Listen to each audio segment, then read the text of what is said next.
Love2laundry. I've done a pitch video analysis of this company, and now we're looking at the pitch deck. All right, so on-demand laundry and dry cleaning. I'm going to try a new way of doing this, guys. I'm going to be adding my insight, but I'm going to be going through this quite quickly just to pick on the main points. This is a big sector, 104 billion sector. They've had 100,000 orders, and they've had 23,000 active users. So on average, it looks like they're getting repeat orders. It's quite sticky. They've grown 100% a year. They've got 1.4 million in run rate for the last 12 months, which is small, but they're only valued at 6 million right now. So it could do, it can grow basically. But 23 active users, 100,000 orders again. They're making laundry simple. And not, at the moment, it takes time. You need space. It's very costly if you try and do it at home. It's heavy if you want to do it at home. And traditional services for dry cleaning services, they're not always 24/7. So this kind of solves a lot of those problems. It's a big market, 1.7 trillion, 4.7 billion is the on-demand services market. And there's been a lot invested in on-demand software as a service companies. They do this, they say they're global. They're not quite global, but they're growing in different countries. They have this virtual washing machine, which means you can kind of tailor the needs of your washing. It's green because they've got electric vehicles, and there's real-time tracking and control. And you get it back within 24 hours. So you have live tracking, a bit like Uber. The grocery store shop partnerships, I think, means that you can pick up your laundry at a grocery store. There's mystery shoppers to maintain kind of high customer service and excellence. 24/7 live chat. I wonder if they've got that outsourced to somewhere like the Philippines or India, just because it'd be a lot cheaper. They've got a dedicated management team. They've got electric vehicles. It's 24 hours turnaround time. It's affordable, and they have subscription, and they work for offices and hospitals. They compare weekly with competitors, their quality and high services. They collect, clean, and return. It's like super convenient. They work in personal B2C and also commercial, which are like hotels, B&Bs, Airbnbs, offices, and they've got some big housing developments here. Peabody, they've got some big hotels as well, Radisson and then Sheraton. That's cool. Hotels could be a big market for them. Yeah, so they're repeating some of the stuff here. They've got some good reviews. They're in 7 countries, which is good. It's a big market, which there's a bit of repetition, but it's good. All right, here we go. So £44 is the average order value by year 5. I don't know if they've been in market for 5 years, but anyway, 30% retained commission on partners. So partners make 70%, so the partners do well. 47.5% margin on in-house orders, and £14 average gross profit per order, 33% growth margin, which is really good. They're acquiring customers for £40, a 2.1x return on ad spend, which is amazing. I work in advertising for WhatsApp. I know what, everything to do with advertising. I work, across these fields, PPC and paid social, etc. They're even doing traditional leafleting, which is good as well. 60% retention rate, which I think is a little bit low, but I'm sure it can, improve over time. Targeting £25 customer acquisition cost by 2023, which is next year. If you're watching this in 2023 and you've missed out on this round, make sure to hit subscribe so that you'll be notified about when these guys raise again. I think that's achievable because globally, there are different types of there are different CPAs or cost per acquisitions from different countries. So they can get that from different countries, and a blended CPA of 25 is achievable. They're in a unique position because of their 24-hour turnarounds. They have this virtual washing machine, which is really cool. They check the competition. Don't worry. Oh, Jesus. 1 second. Let's restore this. Sorry. My computer is a bit buggy. Anyway, they were saying that they're in a market-leading position.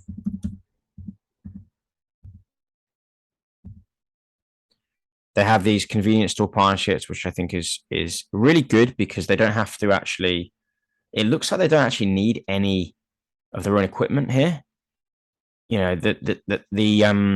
need the vans, but they're using partners to do the washing. It doesn't look like they have their own washing machines or anything. They're using a partner, and they're using a pickup store is their kind of location. So they don't need a shop, which is kind of cool. They can launch quickly in 30 days. I really like that. They shortlist local partners. They're vetted. They set up marketing, and then they drive growth.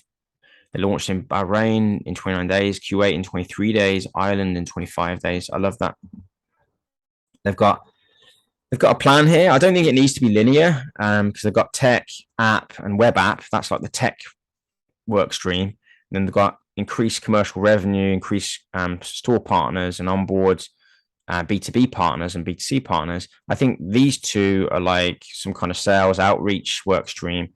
And I think number 6 is the marketing and sales work stream. Expand international market share, I think, is another work stream, which is like the headquarters. Maybe because they're a small business at the moment, it looks linear like this. But as they grow, these should be different work streams, and they should be able to get kind of all this done within kind of 3 to 6 months when they're a bigger company. And maybe, for the next raise, they've got more staff and so they can actually grow even faster. But anyway, I think this looks good. They've got the founder, Nadeem. They've got part-time business development, Adam. And these two guys are part-time as well. They've got the forecast chap from Barclays and Zishan, who's doing logistics. So everyone's part-time. So if they start to raise more money and, grow, then they can grow their team and people become full-time as well. I think this can do well. Here they've got the orders that they're forecasting from 20,000 to 500,000. It looks like. I don't know if year 1 is now or if that's like next year. It's a bit confusing. I think they should have had the actual years. Nevertheless, as orders grow, everything goes well.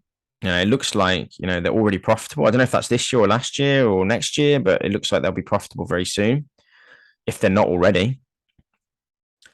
By year 3, they're making 1.5 million, which means if because they're a growth company, they could easily be valued at 20x that means they'll be valued at 30 million. That's 5x return. They're already valued at 6 million. So if you invest 10k, that could be worth 50k.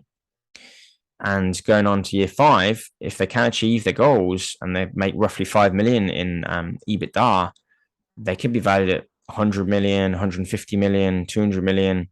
And then you're talking 20x, 30x of what you invest now. I think that's good, depending on if year 1 is now or if it's next year. I don't know, but either way, a 5-year return looks healthy, and it's easy to put a forecast together. You can put it together in 5 minutes, but I do think this is achievable because 500,000 orders. If the average person orders 5 times a year or 10 times a year, let's say, let's just use 5 times a year. That means they need 100,000 orders in year 5. 100,000 customers. And let's say they ramp to another 10 countries. So they're already in, I can't remember what it was. Was it 5 countries or 6 countries? I can't remember. Let's say they're in 15 countries in 5 years.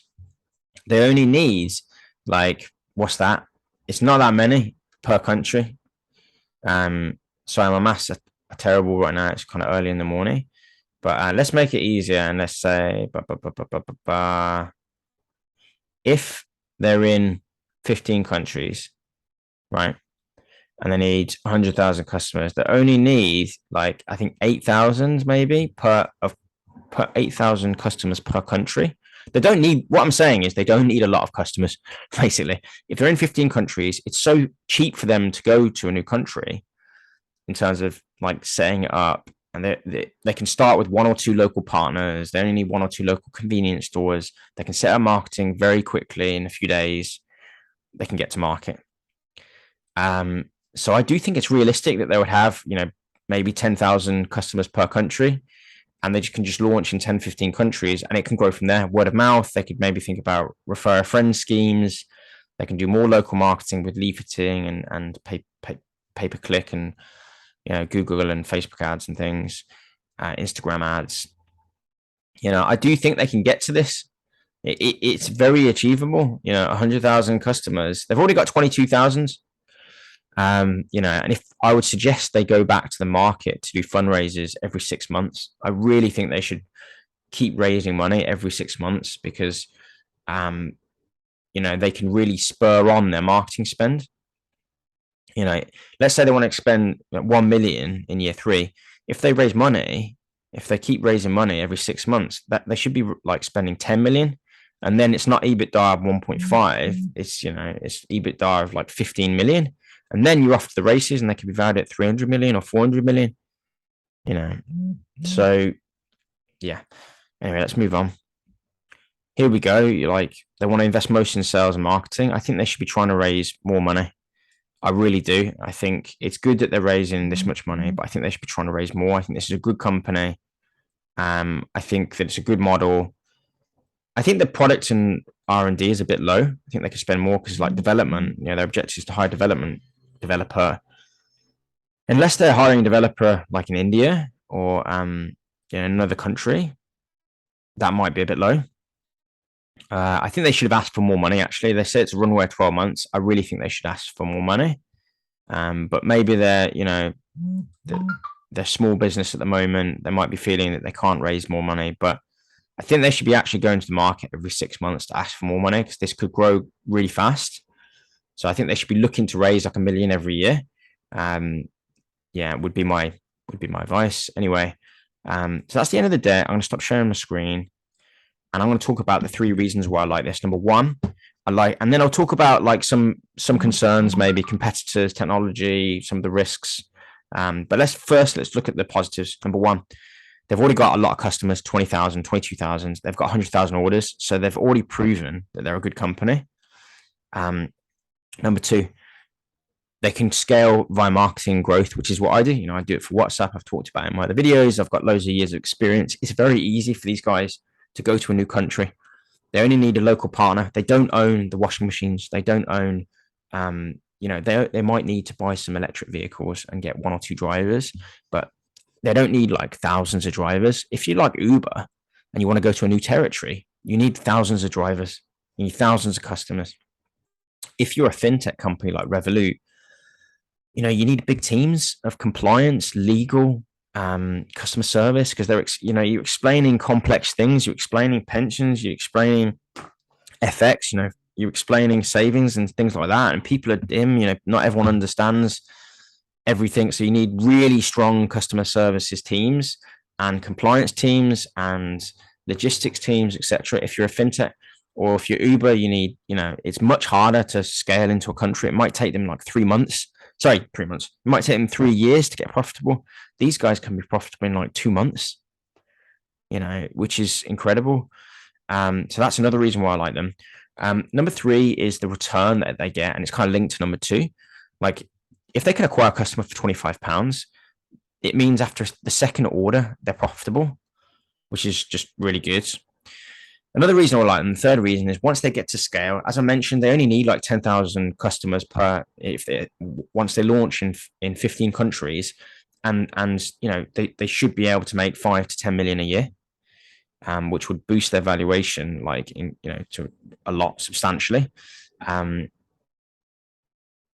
So yeah, and I think they're low cost. I think they would get families, wealthy families, as well as like dinkies, double income, no kids, and maybe single people that are earning a lot of money.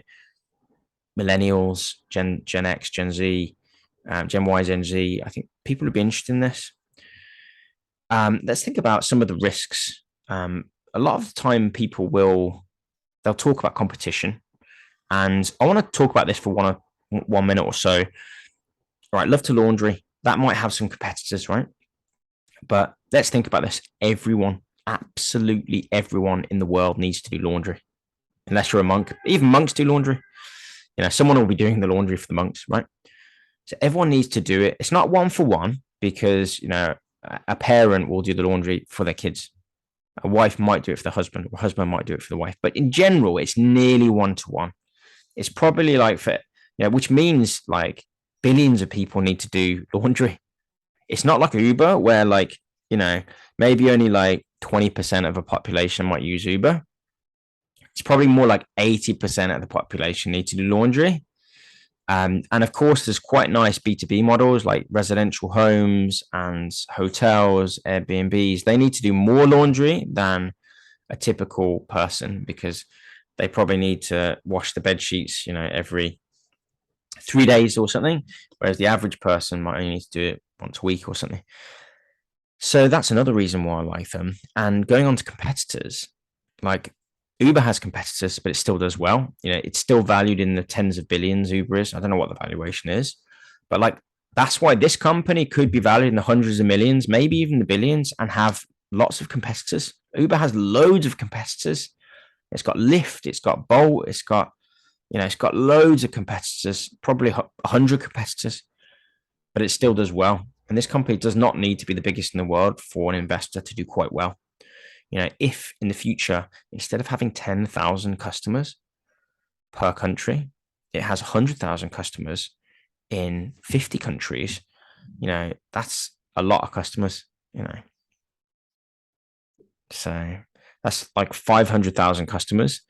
If 500,000 customers are using this, they can make millions every year, millions and millions and millions and millions. They could be valued at, billions as well. I'm not saying they will. I'm not a financial analyst or financial advisor, sorry, but I'm using a financial logic. I'm using some analysis here. They're at 22,000 customers at the moment, and they're not spending much on advertising. If they start to raise, my recommendation for the team, if they're watching, is try and raise every 6 months, try and raise $1 million a year so that you can put $500,000 a year or more into advertising. Try and grow globally. Think about localization. Think about languages. Think about where you can get a low cost per acquisition. Think about Latin America. Think about APAC. APAC is cheap. Cheap CPCs, cost per clicks, cheap CPAs in APAC, in LATAM, in India. My God, India would be such a big market. I really think they should think about India. They could get 1 million customers in India. They could get 10 million customers in India. I strongly recommend they think about India, Pakistan, Bangladesh. There's a lot of people living in those countries. Latin America as well. Not sure about China. Maybe leave that one. Nigeria has a massive population. I think in 10 years, Nigeria will be the second or third largest country in population after India and China. It's going to be the biggest population. It's going to be huge. I think it's going to be like 300 million or something. Brazil has a big population. Obviously, the United States has a big population as well. So I think the company should raise. I think it's a strong company. It's a simple idea. Sometimes like the simplest ideas can scale the fastest. So I really like it. I'm a little bit concerned about the 60% retention rate. I think they need to work on that because there's no point in acquiring customers if they're going to leave. I really think that retention rate should be 80 to 90%. And they should be asking customers why they're leaving. They should be like trying to win them back with like offers and things like that. Like maybe even like a free laundry, like every, I don't know, your 10th laundry is free or something. Like that would mean that people will do 10 bouts of laundry, 10 rounds of laundry. Guys, if you like this video, there's only 3 days to invest. So the guys that are looking at this, that are interested in investing, the guys and girls, so I shouldn't assume that you're all men. Although my analytics suggest that like most of my audience is like 99% is men, which is crazy. Let's get some women investing as well. I'm trying to get my wife to start investing.